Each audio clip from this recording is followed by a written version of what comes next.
Welcome back to Mind Pump TV. I'm your host, Adam Schaefer. Today, you guys, we're going to address your overall posture. This one is near and dear to me because I suffer from this. Shoot, most people that are watching this video right now suffer from this. It's called upper cross syndrome. It's where we have these rounded shoulders and a forward head, so it looks kind of like this. And a lot of that's just due because we're on computers, we're on our cell phones, and that can cause chronic pain. It can cause chronic pain in the shoulders, in the neck, and the low back. We actually designed a program to address this. And what I want to teach you guys for free today is one of the most game changer movements that's helped me out. And that's our zone 1 test where we address the upper cross syndrome. All right, so we're going to talk about starting position and points of contact. Now, I'm going to start you guys in the most regressed place here, meaning that this should be the easiest place for most people to get started, and then we can talk about progressions as we move through this video. So I want a wall, and I'm going to use the wall for feedback. And if we're going to start off by looking at my feet, I'm going to take a big step away from the wall. So I'm actually going to take a good two and a half feet away from the wall. And what this is going to allow me to do is to lean my butt up against the wall. So my first point of contact is my butt. My next point of contact is my upper back. My last point of contact is the nodule in my head. So just tugging back. Now, just getting into this position for a lot of people may be challenging. Now, if this is challenging, that right away should be a red flag to you that this is an area that you want to address because we're becoming so rounded forward. So if I get in this position and it's already challenging for me just to tuck my chin in and get my nodule against that. So I got my points of contact, my head, my upper back, and then my butt is against there. So that's your starting position. Now from this position, the next thing that we're gonna try and do is you'll see I have this natural gap in my low back. I can actually reach my hand here. And I have kind of an excessive pelvic tilt, so mine's probably a little bit more than some people. But what I wanna do is I'm gonna take that low back while I keep these points of contact, and I'm going to press it flat. And that rotating my hips like that, I can feel my abdominals working really hard. And then I can feel my posture. I feel my back wanting to come off the wall, and I feel my head wanting to come forward in order to do that. I got to keep those points of contact. So head stays back, upper back stays against the wall, and then I press the low back as hard as I can against the wall while I keep these points of contact. Now, this is a lot of work even for me. This is an area that I'm constantly working on because I'm on a computer and on a phone all day long. So I have to address this. And I have to address this so I have good shoulder health, that my neck doesn't bother me, and that even my low back doesn't bother me. So this is a major area that I teach people. This is our zone 1 test.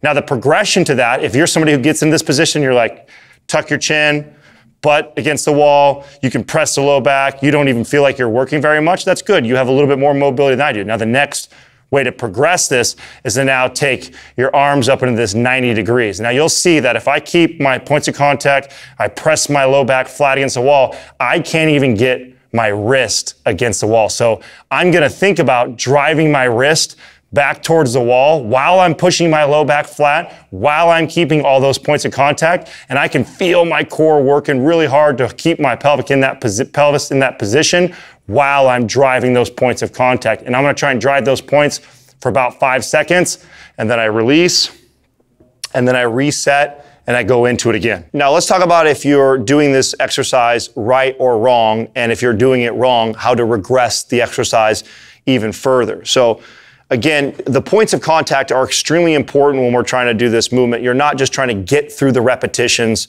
like a lot of people do exercises. It's extremely important that you maintain all these points of contact. And for a lot of people, just getting your butt against the wall, your upper back, and your chin tucked already is going to be really challenging. And then to ask you to press your low back, you might start to lose all those points of contact. If you lose all those points of contact just from pressing the low back flat, then this may be already a very challenging movement for you. And then a way for you to regress it is to actually lay down on the floor. And the exact same position, you're just gonna lay with your legs out, you're laying on the floor. The difference is that you have gravity working down, and so it's a little bit easier. You don't actually have to activate and work the abdominals in the standing position.